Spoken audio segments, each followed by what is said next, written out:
Meu nome é Marcos Almeida, e naquela noite de 12 de novembro de 2018, eu estava em meu turno de patrulha noturna. Eu era policial há mais de 10 anos, e naquela altura, pensava que já tinha visto de tudo: assaltos, acidentes, perseguições. Mas naquela noite, algo diferente aconteceu. Algo que até hoje não consigo esquecer. Era uma segunda-feira. O tipo de noite que geralmente é tranquila, as ruas quase desertas, as pessoas cansadas de um longo dia de trabalho. Eu estava com meu parceiro, Roberto Costa, dirigindo pela zona sul da cidade.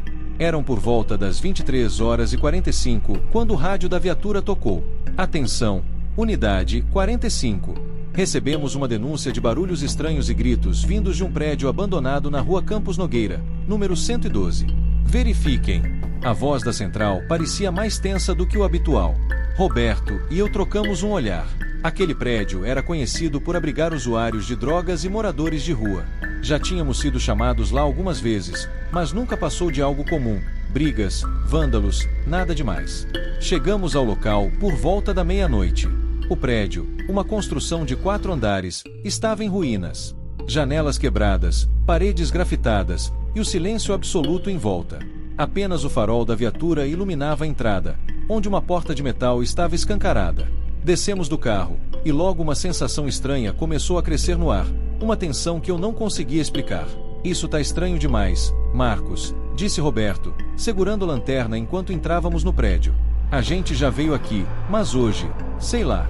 Eu concordei, mas não disse nada. Dentro do prédio, o cheiro de mofo e abandono nos atingiu. O som de nossos passos ecoava pelos corredores vazios. Começamos a vasculhar o lugar, andando devagar, iluminando cada canto. No primeiro andar, tudo parecia normal, ou tão normal quanto um prédio abandonado pode ser. Vamos subir, eu disse, apontando para a escada que levava ao segundo andar. Quando chegamos ao topo da escada, algo mudou. O ar ficou mais pesado, e o silêncio foi quebrado por um som baixo e abafado, como um gemido distante. Roberto me olhou com as sobrancelhas franzidas, e nós seguimos na direção do som. Passamos por várias salas vazias, até que, no final do corredor, vimos uma porta entreaberta. Empurrei a porta devagar, a arma já em punho. A sala estava escura, exceto por uma janela quebrada por onde entrava a luz fraca da lua. E ali, no canto da sala, havia uma mulher. Ela estava encolhida, o rosto coberto por mãos trêmulas.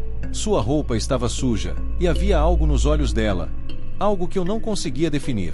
Ela parecia completamente apavorada. Moça, você está bem? Perguntei, aproximando-me devagar. Ela levantou o rosto, os olhos arregalados, como se mal tivesse me ouvido. Seu corpo tremia, e ela murmurava algo, repetindo as mesmas palavras de novo, tão baixinho que eu mal conseguia entender. Ele está aqui. Ele está aqui. Quem está aqui? Perguntei, me ajoelhando ao lado dela. Não tem ninguém aqui, você está segura. Mas, naquele momento, algo mudou no ambiente. Um vento frio passou pela sala, e as luzes da lanterna de Roberto começaram a piscar. O som do vento parecia errado, como se sussurrasse algo que eu não conseguia compreender.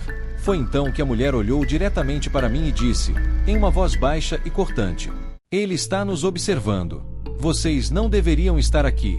De repente, a porta atrás de nós se fechou com um estrondo, sozinha. Roberto e eu nos viramos imediatamente, apontando as lanternas para o corredor.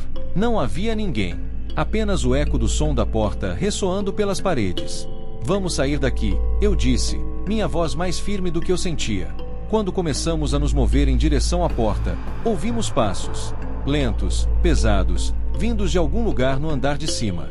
Parecia que alguém estava andando diretamente sobre nossas cabeças. Roberto tentou abrir a porta, mas ela parecia trancada, como se algo a segurasse do outro lado. O som dos passos se aproximava. Estava ficando mais alto. Roberto começou a bater na porta com o ombro, tentando arrombá-la, enquanto eu apontava minha arma para o corredor. A mulher atrás de mim começou a chorar silenciosamente, balançando o corpo para frente e para trás, repetindo as mesmas palavras: ele está aqui. De repente, os passos pararam. O silêncio tomou conta de tudo. A luz da lanterna de Roberto piscou uma última vez antes de apagar completamente. Ficamos na escuridão total. Roberto!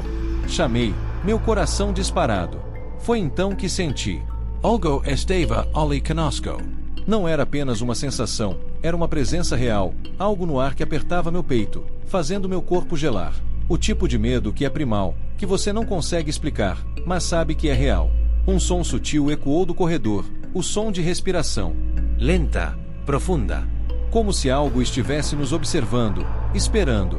E então, de repente, a porta se abriu sozinha. A luz voltou, e a sensação desapareceu tão rápido quanto tinha começado.